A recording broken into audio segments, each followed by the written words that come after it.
Hello, dear viewers. Welcome to Moksha Media. By the way, I am Moksha Hiremat. Kannada is a Dravidian language. It is the state language of Karnataka and also official language of Karnataka. It is integrated with the land of Karnataka. The word Karnataka is Sanskritized, but its origin is not a Sanskrit one. That Karnataka has been traced to the before common era of 3rd century or 4th century. In those days, Karnataka was entirely different. Karnataka is a provincial meaning, it is a racial meaning, it is a geographical meaning, and etc. etc. Karnataka comes from word Karinadu. Karinadu means land of black soil. In Karnataka, land is more of black soil. That doesn't mean it doesn't have any red soil. So, due to that black soil, people call it Karinadu, and that Karinadu, as time goes on and on, becomes Karnadu, Kannadu, Kannada, and in the end it becomes Karnataka. That is one of the points. And another one is, it is also a provincial use. It is above sea level. It is above 1,500 feet sea level, and Pallavas were below the sea level. In those days, Pallavas used Karnataka as Karunadu. That means high plateau land.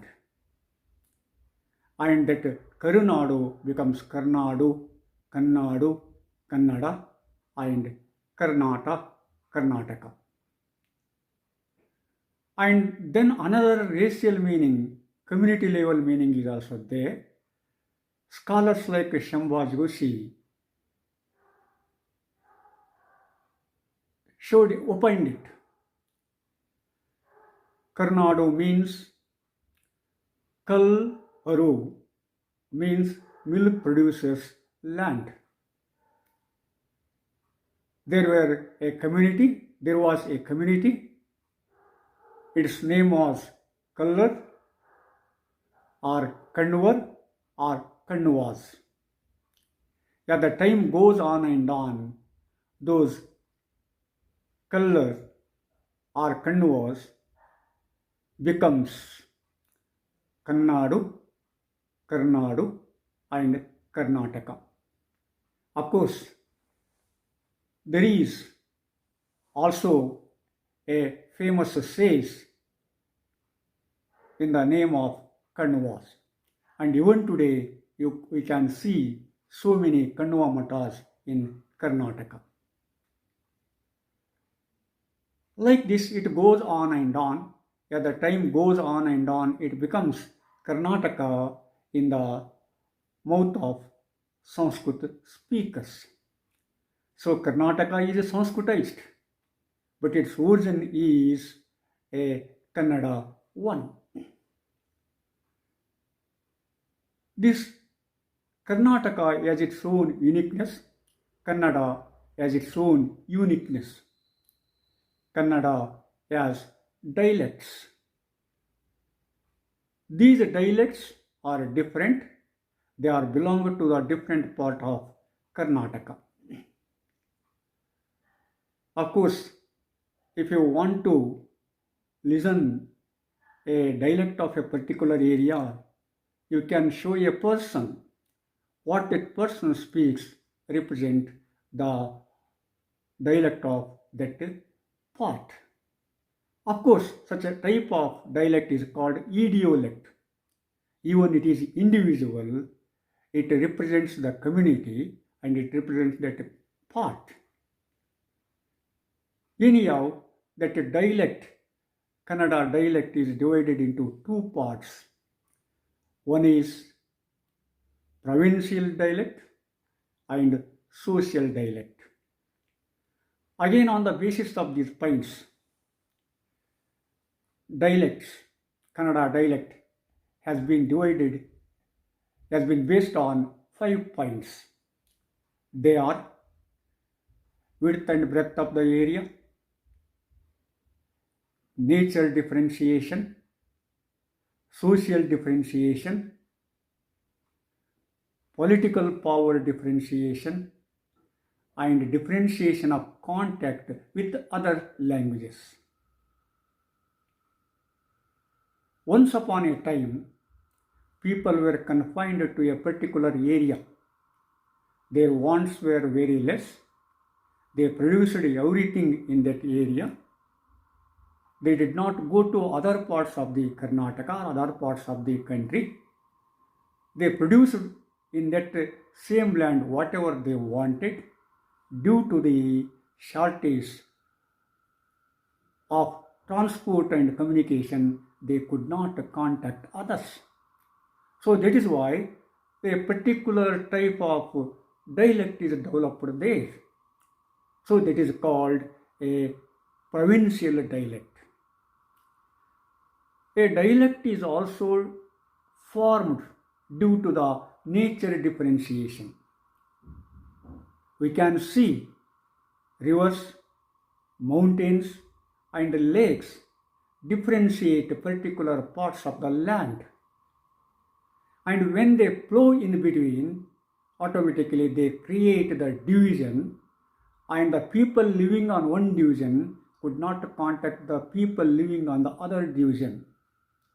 Due to this, the language is formed as a dialect. Dialect means upabhashi. That is what linguistics accepted. And due to that nature, it is differentiated, and we can see this in case of Tungabhadra river, which is the lifeline river, and of course Kaveri is also there. But most of Karnataka is flown, is irrigated with Tungabhadra river, that is the Krishna basin. Of course, that doesn't mean we neglect Kaveri. Kaveri is a lifeline river, no doubt about it, but its use goes to Tamil Nadu more than Karnataka.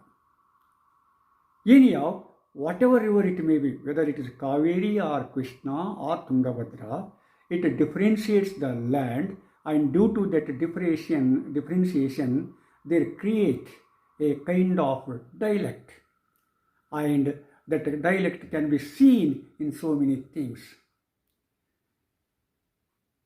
And of course, then we can come to the social differentiation. That is, there are particular communities. Those communities use their own language. If I say Sharana, it belongs to a particular community.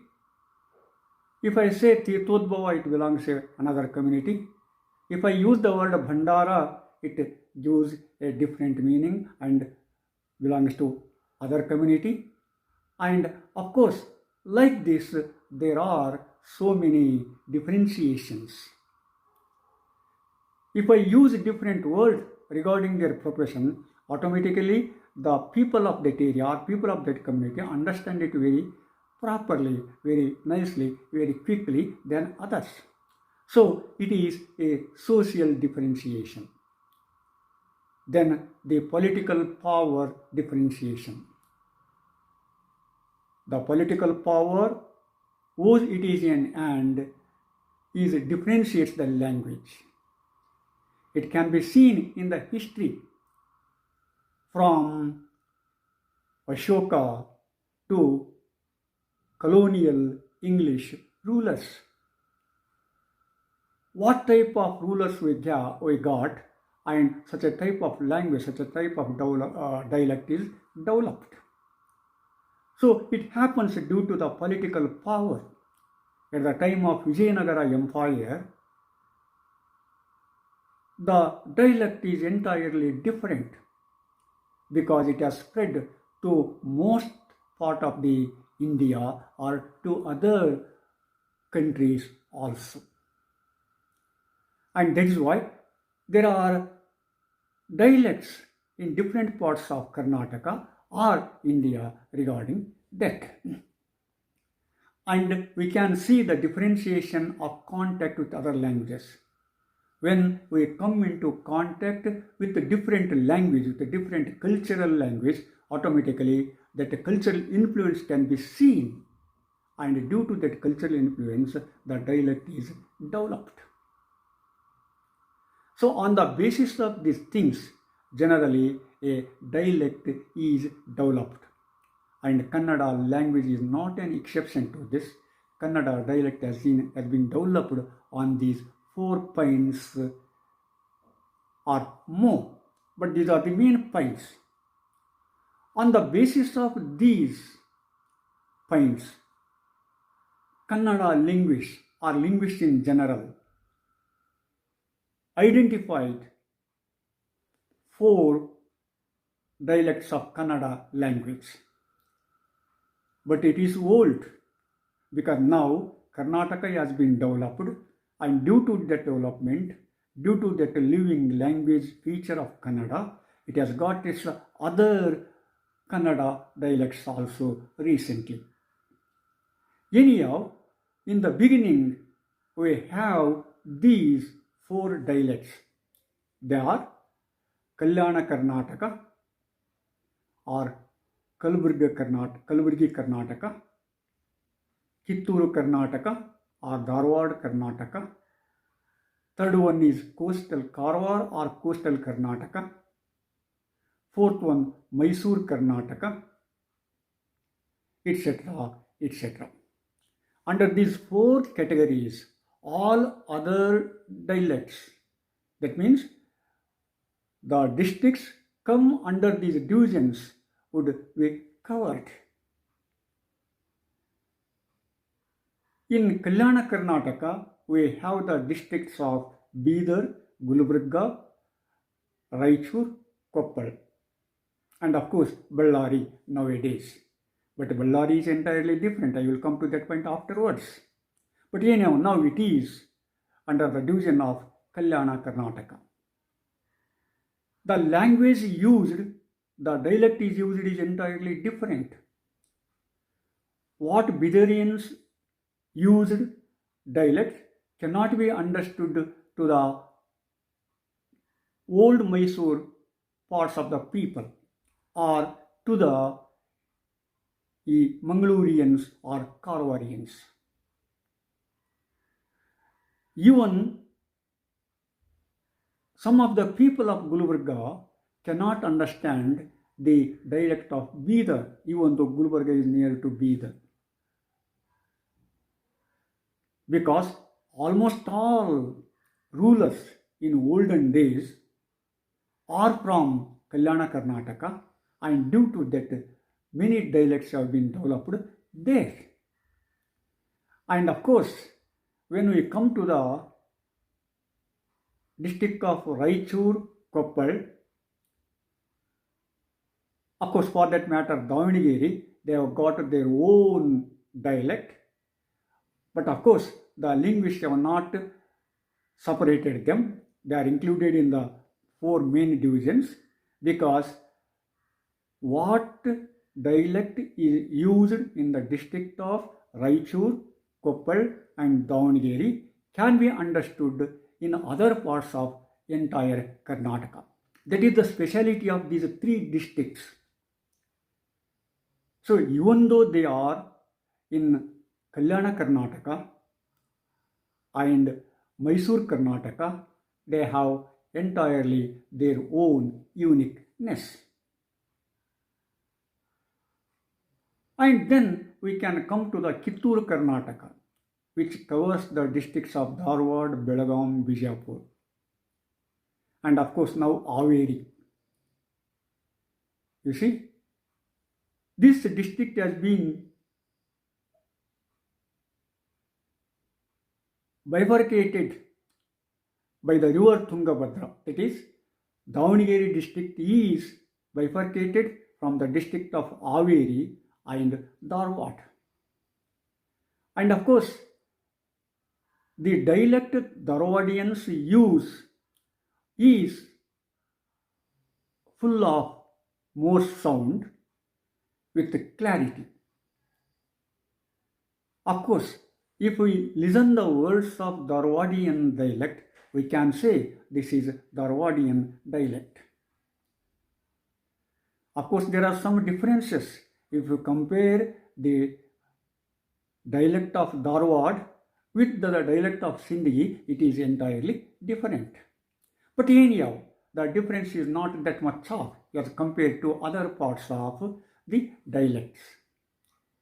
And when we come to Old Mysore, Karnataka, it covers the district of Mysore, Tumkur, and Bengaluru, Kolar, etc.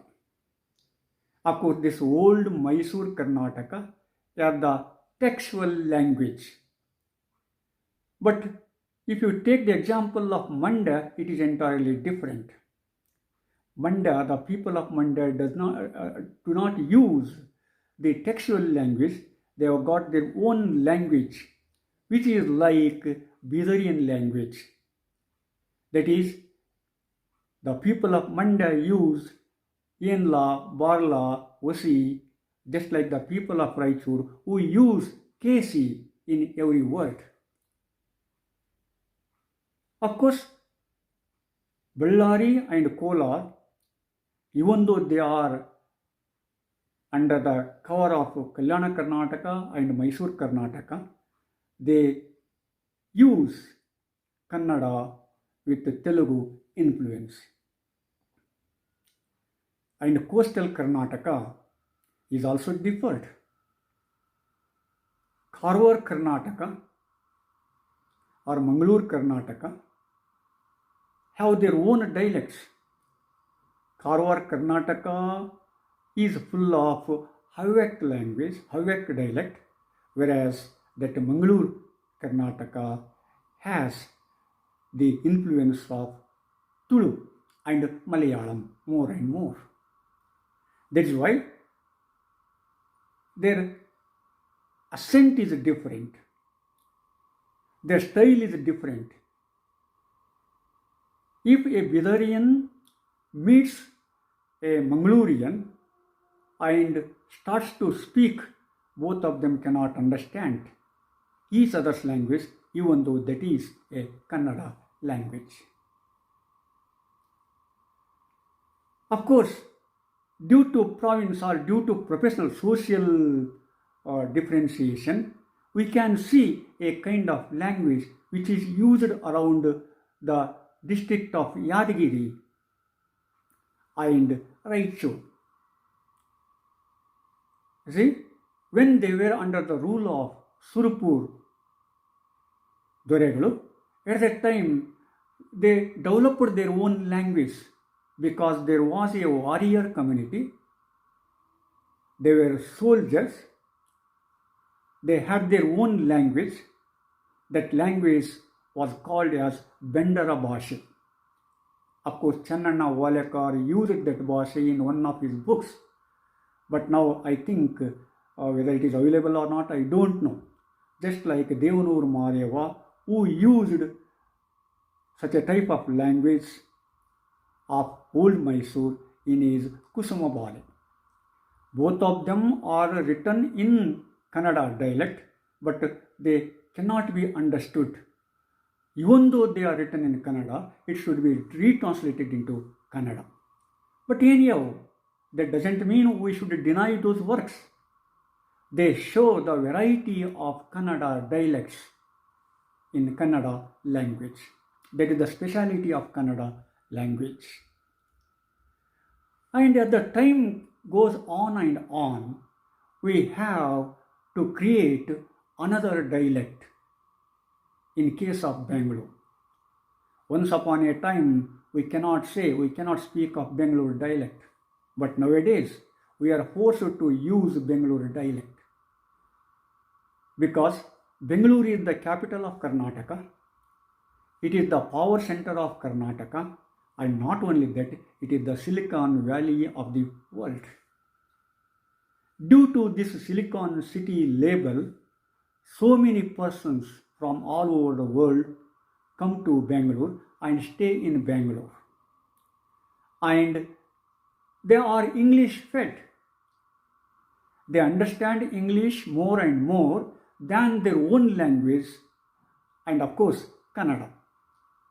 In such a position, if anyone comes to Bangalore and asks in Kannada, where is Nrupatunga Road, automatically such a person can say to you, go left, take right turn, then go ahead, and then turn east, and there you have to take west, and as you go on and on west, there is a dead end, and in the dead end, Keli, you will get Nrupatunga Road, like that they will say. Here they use English proper nouns with Kannada postpositions and verbs. But even though it is a mixture of Kannada and English, it is not understood to the persons who do not know English language. So like this now, it is a recent development. Yes, it is full of so many languages, so many persons from different parts of the world, and they have got their own culture and civilization. That culture and civilization has influenced Kannada language, and it is formed the Kannada dialect. It is a recent one, but in olden days we cannot say of it. So like this, Kannada has dialects. We cannot neglect the dialects. Some linguists don't take into account the social dialects. But of course, I think it is not that much of proper, because that social dialect also form part and part of the particular community, and that particular community is intermingled in the culture and civilization of Kannada and Karnataka, and that is why if we use that dialect, automatically we come to know something about the history of Karnataka and Kannada language more and more.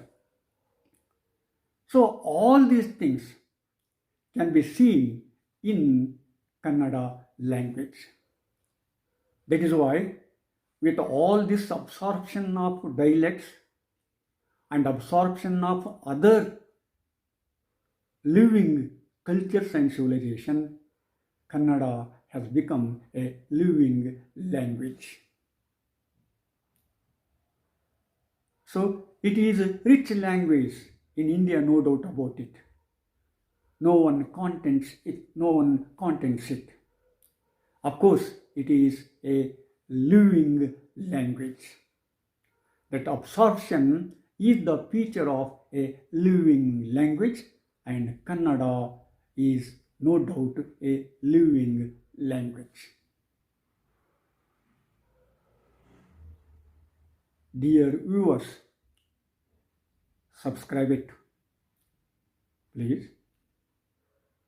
And see you in next episode. Namaskar.